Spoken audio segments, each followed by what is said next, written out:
Hi, everyone, and welcome back to Happy Home Space Clearing Podcast. My mom and I are so excited about today's episode that is all around attracting abundance into our homes. Welcome, Mom. Thank you so much for being here. Hello, Lais. Hello, everybody, too. So nice to do this together. So my mom and I both came up with our most favorite abundance tips when it comes to our homes. So my mom sent me her list, I worked on my list, and we just put it all together nicely so it flows. So thank you, Mom, for sending everything through. That's okay. It was a pleasure to do that. Yes, so abundance isn't just about material wealth, of course. Everybody knows that. It encompasses joy, love, prosperity, all of it, including a sense of well-being, including our health. But I do want to mention that today we are focusing a bit more on the material side of things, like the financial side of things. So we will give a lot of prosperity tips in terms of how to attract more by focusing on the things we have going on in our homes. In fact, that's one of the things many clients ask when we work with them in terms of space clearing, is that we help them attract more abundance. And so I think it's probably the most frequent asked question that we receive. So we are just happy to share all the knowledge we have gathered in the last decade or so. Before we start, I also would like to mention my mom and I are super excited. Here in the Northern Hemisphere, it's approaching spring. And so with spring comes spring clearing and decluttering homes energy. It's perfect for space clearing for sure. So we would love to offer 30% off all our space clearing services. And I'll talk about it a bit more later to share with you how you can reclaim this coupon. But let's dive right into our tips first. Mom, are you ready? Shall we start? Yes, I am. Perfect. So tip number one, and that's a big one, it's decluttering. And I know it's nothing new. Everybody has heard of decluttering. It's been huge in the last decade with Marie Kondo, and she even has her own Netflix show by now. But, when I started back in the time with decluttering, it was when I bought her book. It was called the Marie Kondo method or something like that. It's really a hardcore method that was super hard for me to implement because you have to touch every single item in your home and decide if it sparks joy while you're holding it. So I think a lot of people will be like, oh my God, how much time does that take? Especially if we have kids at home or like a big house. And yeah, it's quite intense. So I don't suggest that it goes that far. And I'm sure my mom also wouldn't be too happy to do that in her own home. Would you, Mom? No, I wouldn't, as you know. Yeah, so of course you can go ahead, especially if you're really into a more of a minimalistic vibe. And there were periods in my life where I really needed that. And so I went for it. And I did notice a huge improvement in my well-being and just feeling lighter. And, I'm nomadic right now. I travel, I live in different places. So there's only so much space we have in a suitcase or in the car where we can take our things. Already I live without clutter, and it really helps me to get throughout my day, to be productive, to feel good in my environment. But yes, you don't have to go through any of those extremes. The decluttering can come in many forms, and you can trust your own intuition as to how to go about it. It might just be that you start with a certain room or corner in a room, or maybe you know that there's a certain space in your home that feels very cluttered. But I want you to imagine the energy, the chi energy, as they call it in China, or ki in Japan. It needs to flow through your home freely. It doesn't need any obstacles or obstructions. It wants to move freely through your home. So especially stagnant areas like your corners or under your furniture, but of course also within your shelves and things that you don't necessarily see, it's also very important. Of course, there's also a lot of scientific studies talking about the benefits of decluttering on our psychological makeup and stress reduction. It's really wonderful in general to declutter, and it improves the energy in our home, including our abundance. I also would like to add, don't just focus on your home, or maybe your home is already decluttered. There's also your wallet you can look at and declutter. There is, all your digital spaces, your computer, your laptop, your mobile phone, like all of that. You can get rid of spam emails, subscriptions that you no longer want to receive, any old pictures, etc. And my mom can testify my love of decluttering because I visited her last summer. And I always love helping her to declutter. Mom, do you remember? I do remember that. Yes, I have decluttered lots. Yeah, Yeah. How did you feel afterwards? very good. I felt. Yeah, I felt very good. Tip number 2, decorating with intent. And that is very much coming from Feng Shui. And my mom studied Feng Shui, but everybody who has studied Feng Shui and comes into her homes, they will tell her, wow, you just decorated it like a Feng Shui professional, right, Mom? That's right. Yeah. So she Incredible. I has do this remember knack, that. yeah, for colors and textures. So she sent me this beautiful list of things that she implements just naturally. So we want to talk about specific colors here and materials associated with prosperity in general. And the first color that my mom has on her list is green. Green is often associated with growth, with abundance, prosperity. It also symbolizes vitality, the abundance of nature. Incorporating shades of green into your home decor, it can be through paint, textiles, accessories, can help evoke any feelings of prosperity. Then the next color is gold. And of course, that's nothing new. Gold for the longest time has been associated with wealth and luxury, abundance.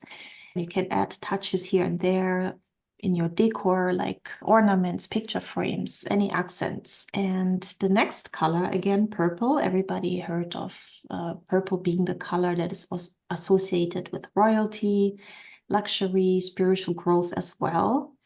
You can choose any decor that is purple, textiles, accessories, etc.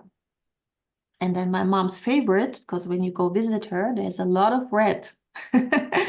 She has a lot of red in her pictures. My Brazilian grandma used to be an artist, and she painted lots of pictures, almost mainly in red, didn't she, Mom? Pink, actually. Pink? Or pink, yes. Not the ones hanging in your living room. There is a lot of red. Pink light. Maybe I'm colorblind. Yeah. To me, it looked like red. I'm not joking. Anyway, that's funny. But just to say, my grandmother, she was an artist. She loved paint and colors. And so I guess my mom inherited this fondness of colors and richness of colors from my grandma, especially also in China. Red is associated with good fortune, luck, and prosperity. And again, it symbolizes energy, vitality, and strength. Of course, we don't want too much red. It can be overpowering, but picking decorations here and there or little touches of red throughout your decor can really elevate the energy of prosperity in your home. And the last item on this list is natural materials. So things like wood, stone, natural fabrics. They're often associated with prosperity because they symbolize stability, grounding, connection to the earth. So not only that, they help us really ground as well. And we need to be grounded. Let's move to number 3. It's plants. So plants, they're not only green and, come with all the benefits of having something green in our homes. They also purify the air. And you can even choose specific species like the money plant or the lucky bamboo to infuse vitality, growth, abundance, all of that. And you can place it somewhere in your home where it feels good. Number 4, it's about visualizing abundance. And I know a lot of you already have heard of the law of attraction and the power of visualization, of training our minds to keep visualizing the results we want to have in our lives. So one way to achieve that is to have a vision board, and you can put all the symbols that you associate with abundance as it pertains to you. make it really individual. What is abundance to you? Come up with symbols or like items that represent the ultimate abundance to you, and put it all on a vision board. You can do so like a physical vision board. What I always do, because I travel a lot, I don't have any, magazines or things that I carry on with me. I do it on Pinterest. So that's online.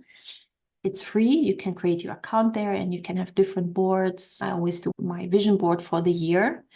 And then what I want to achieve in that year or to attract in that year, to be more of in that year, I put those pictures in that folder. And you can have a specific one for financial abundance, for example, and put all the images you like in there.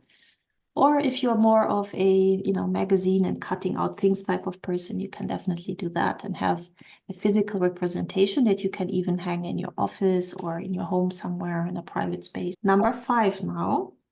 It's about having clear intentions for your financial fulfillment or setting defined financial targets. So I think that is so important because we don't want to be wishy-washy. We don't want to just say, oh, I want to be abundant. We want to actually know what abundance means in our own lives. How much do we need in terms of money? How much do we need to come in every month? Setting clear financial goals and devoting time, not just visualizing them, but also taking inspired action will help. And it really helps to have this visual representation then, because every time we see that, we will think to ourselves, oh, it's time to take an action here. It's time to not just visualize things, but to combine it with taking action.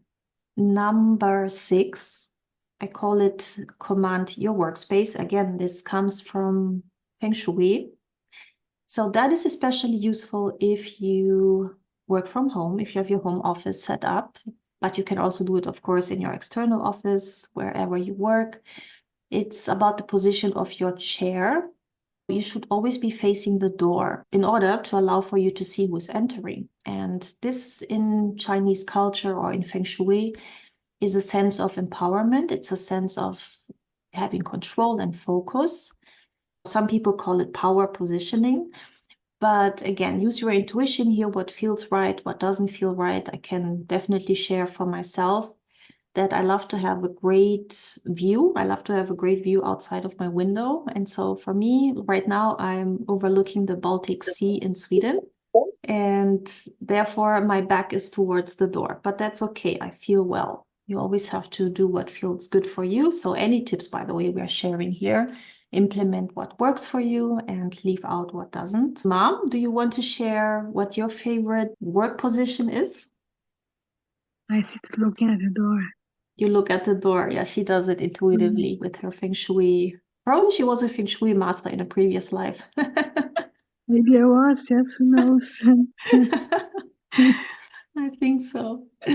Number 7, it's repairing any leaks. So if you have any faucets, pipes that are leaking, you really, and quite quickly, I urge you, get them to be leak-free. Leaks represent the draining of wealth and prosperity, and anything that wastes water, also, the toilet can really drain you also in other forms. It can be your life force energy that can feel drained. You can feel tired, exhausted. And of course, as it symbolizes wealth, again, it's this element of your wealth just being drained. So have a look if there's anything to repair. Number 8, and that probably most of you have heard of. It's like the traditional cleansing rituals where you go through each room with either sage or any other herbs or incense, anything that speaks to you. Again, use your intuition as to what feels right. And just walk through each room, through each corner, purify your spaces. And you can work with an intention at the same time, not just walk around with the herbs, but at the same time saying, I want to elevate this space in terms of financial abundance or prosperity, whatever is the word that you like to use. And do it in every single room. One that I really enjoy sharing with you is number 9, create a prosperity altar. So you can designate any area in your home. Again, use your intuition as to where that might be, a little corner. That is your prosperity altar or like a sacred space that is entirely dedicated to abundance. And you can decorate it in any way you want, but it should include symbols of wealth and prosperity. It can contain crystals or money, coins. Plants as well can have images that represent abundance. And then you can dedicate 5 to 10 minutes or longer if you want daily in front of your altar, just visualizing your goals. You can combine it with gratitude journaling in there, or just feeling the gratitude. You don't need to journal about it. And just focus on the things that are going right in your life, that you're grateful for. That always elevates abundance immediately, the gratitude frequency. And again, I think both my mom and I, we are both extremely grateful people, right, Mom? Yes, we are. Like the littlest acts of kindness can be so overwhelmingly beautiful to us. We are so, so, so grateful. And it does elevate abundance a lot. Number 10, our last tip here is, and it's a very important one. So it's about understanding and releasing any money karma you might have from previous lives. And there's so many people we have worked with who came with money karma, and also ancestral karma surrounding money. If you had ancestors that went bankrupt, or that were betrayed with money, or that betrayed somebody with money, any disastrous money stories, or like poverty through war or famine, dying of hunger, lack of abundance in whichever way or form they went through, it's all being carried through the epigenetics, and we carry our ancestors' DNA. And so we literally have their abundance frequency within us. And of course, there's so many ancestors going back in our lines, the 4 different lines. I'd be surprised to hear if there's any person who doesn't have any ancestor with trauma around money. But that is a huge, huge, huge, huge thing that people can do to clear any types of ancestral baggage, trauma around money, past life, money karma, to elevate their own frequency, their own abundance levels, because your thoughts and your perceptions around money is what really elevates your space. So you can live in the most beautiful, abundant space with all the tips we already shared. But if every single day through your DNA or through your past life karma and the thoughts you have every single day around money, you will just bring down the frequency that you've been working on. So that is a huge, big topic here that I know also my mom works a lot as a healer with her own clients. Right, Mom? That's true, yes. Yeah. All right. So I hope you were able to make some notes and get a feeling which tips you want to implement. We would love to hear from you which tips you're going to implement. Actually, if you find us on Instagram, I will actually link our Instagram account in the show notes of this podcast. So you can just drop us a message or comment underneath the podcast. And last but not least, if you would like a proper space clearing that my mom and I perform remotely, there's 2 things you can do. One, you can ask us for a free assessment to see if you even need a space clearing. And then 2, if you do need, or you already know you need one, you can use a coupon code that is called 30% off. I'm going to copy this code also in the show notes, so you can just copy paste it together with the booking link, and you will have 30% off until mid-April. And any questions you might have around space clearing and how space clearing can help you with your abundance energy, be it for yourself, be it for your home, we are more than happy to answer that. Right, Mom? Right, of course, yeah. Yes, those were all the tips we had. Mom, thank you so much for being part of this, for recording this together. Thank you for telling the people all of that. So as I said, we'll be there on Instagram, or you can reach us through email. Everything will be linked. And I wish everyone a beautiful day and looking forward to seeing you in the next podcast episode. Goodbye. Me too.